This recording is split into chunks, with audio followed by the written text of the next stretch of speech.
Ayan mga kalipad, maglalagay tayo ng melter ice. Ito. Ayan mga kalipad, lagyan natin dito sa may harapan para matunaw, kasi kumapal tumigas, hindi naiinitang masyado dito, kaya kahit mag-warm hindi natutunaw.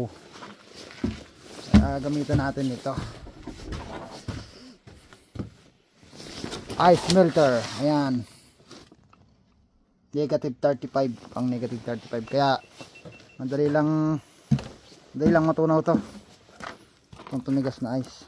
Ayan, tunaw na nga agad, ano na siya, lumambot na.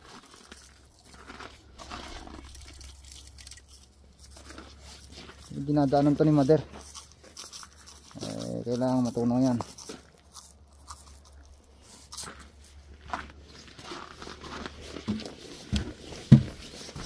Tanawan natin yan.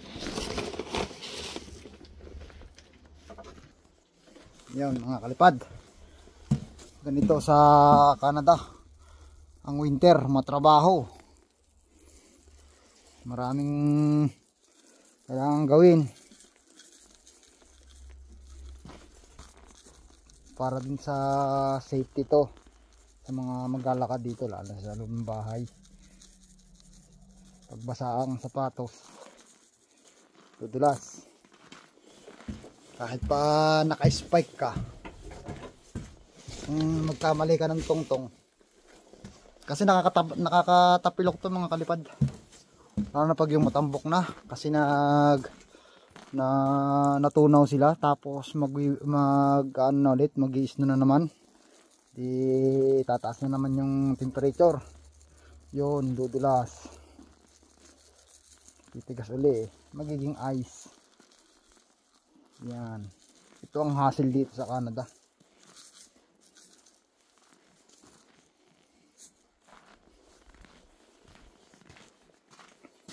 Tunaw, tingnan nyo mga kalipad, tunaw.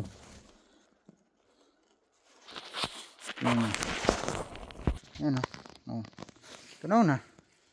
Ayun, nagtutubig na siya. Di ba nakita nyo, basa-basa na. Yan na yun. Yan. Hindi natin lalagyan lahat kasi bukas mag-i-snow na naman. Dito lang sa may parting harapan, dito sa mismong nilalakaran. Kasi delikado. Delikado dyan Yan, dito nilalakaran dito Yan. So yan lang mga kalipad. Nakita ko lang sa inyo kung gaano kahirap ang pag nag-winter dito sa Canada. Maraming ginagawa.